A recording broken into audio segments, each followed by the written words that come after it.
Un exemple, hein. Bon, ça doit rester très bien pour les blancs parce que deux fous, paire de fous c'est plus fort que tour, mais oui, ça pourrait être une idée pour essayer de déséquilibrer la position et d'essayer de chercher une nulle. Mais c'est uniquement parce qu'il a pu gagner le pion en A5. Si j'étais dans le tempo pour faire A6 avant et pas me le faire prendre, ça allait très bien. Alors il joue pas, on va annuler la partie.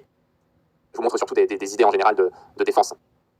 Les gars, je vous fais ce petit bonus parce que j'ai pas eu l'occasion dans d'autres parties pédagogiques qui ont suivi de montrer la chose que je vais vous montrer maintenant. Donc on va y aller. Après D4, D5, donc fou F4, cavalier F6, le système de longue comme on l'a vu, E3 et E6 avec le fou C8 qui reste donc à la maison. Je vais vous montrer comment jouer si les noirs jouent assez mal avec les variantes qui ne jouent pas C5 et CD pour venir prendre et qui ne jouent pas le B6 ou A6 pour échanger le fou parce que ça arrive quand même assez souvent jusqu'à un certain niveau. Donc admettons cavalier F3 et fou D6 qui est un coup intéressant. L'idée ce serait qu'après fou prend D6, on peut soit prendre du pion ou de la dame et on vient aider le contrôle de la case E5. Donc ce que je vous propose ici c'est de mettre votre fou en G3 et on va voir que si les noirs prennent lorsqu'on reprend de H, on va ouvrir la colonne H pour attaquer le roi. Donc il arrive qu'il continue par petit roc. On peut jouer cavalier D2, BD2 ou fou D3. Les deux vont, disons cavalier BD2, cavalier BD7 et fou D3. Donc comme on voit on contrôle bien la case E4 et on commence à se lancer dans l'attaque éventuelle de H7. Donc admettons que les noirs prennent en G3 parce que je vais vous montrer cette prise avant qu'on rock, hein, qui est pas terrible. Là on va faire HG et tant qu'on n'a pas rocké, l'avantage c'est que ça ouvre la tour sur la colonne H. Alors ici admettons que les noirs jouent dame E7 qui sera un coup intéressant pour jouer E5 puis développer le fou C8. Important quand votre adversaire menace E5 de venir avec le cavalier en E5 pour empêcher la poussée du pion. Alors sur quoi si les noirs prennent en E5, on joue des prend E5. Alors on a des pions doublés E mais c'est pas grave parce qu'on va vouloir jouer une attaque à l'aile roi et ici on va même pas avoir besoin de faire cette attaque puisqu'on chasse le cavalier recule, fou prend H7 échec, roi H8 et ici c'est au blanc de jouer, vous pouvez faire mat en quelques coups.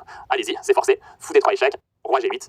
Tour H8 échec, sacrifice d'attraction, roi prend, dame H5 échec, roi G8 et dame H7 échec et mat. Donc ça c'est un petit truc sympa pour mater. Donc sur cavalier 5 ils vont pas prendre, ils pourraient jouer H6 pour éviter les problèmes sur le pion H7 et sur quoi vous pouvez continuer par F4 pour bien installer votre cavalier, puis enchaîner par G4 et G5.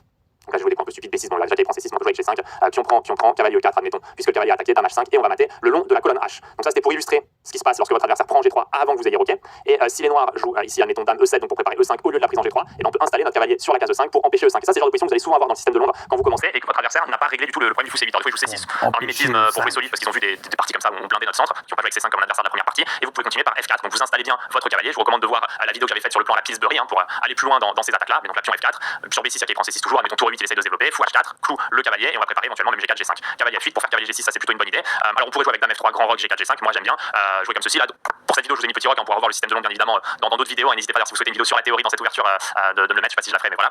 Vous pouvez toujours écrire s'il y a beaucoup de commentaires. Donc petit roc pour mettre le roi à l'abri et envoyer l'attaque, cavalier G6 pour attaquer le fou G5 pour l'avancer, et on voit que les noirs ont un problème s'ils prennent en E5 il va y avoir une fourchette.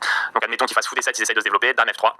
Avec l'idée de naviguer la dame éventuellement vers H3 pour attaquer le pion H7, une idée qu'on a déjà vue, tour A D8 il veut se développer, dame H3. Comme vous voyez les pièces noires ne jouent pas, le fou D7 ne sert à rien, toutes les pièces blanches sont bien placées, il y a des cloaches de partout, il y a des tours qui brillent, c'est horrible, B6, je sais pas pour jouer un coup, cavalier G4, on s'en prend au cavalier F6, admettons A5 les noirs essayent d'attaquer à l'aile dame, cavalier F3 donc là c'est un plan pour amener les pièces petit à petit sur les bonnes cases, B5, cavalier F5, donc toutes les pièces blanches arrivent, B4, et là maintenant on peut déjà enchaîner avec les blancs, on a quasiment toutes les pièces en attaque, on aurait pu aussi jouer un tour F3, tour AD1 ou tour A1, et on peut déjà commencer à envoyer cavalier D7, alors sur dame prend D7, il y a fou prend F6, pion prend F6 et cavalier prend F6 qui gagne la dame, donc sur cavalier prend D7, il faudrait le tour prend D7, fou prend F6, G prend F6 et F5, donc c'est un exemple d'attaque possible, pion prend F5, tour prend F5 et je suis pas allé plus loin, le cavalier défend le pion E3, il y a la tour qui arrive en F1, le pion F6 qui va tomber, il y a toutes les pièces blanches sur le roi. Il y a un grand avantage après, comme toujours, faut finir la partie. Mais voilà pour vous montrer un petit peu un scénario que j'espérais arriver dans une partie pédagogique qui n'est pas arrivé. Et donc je vous fais ce petit bonus pour vous YouTube. Si vous avez kiffé, n'hésitez pas à mettre un pouce bleu, ça fait plaisir. Et on se retrouve très bientôt. Ciao ciao. Grâce à Shine, j'ai créé mon entreprise.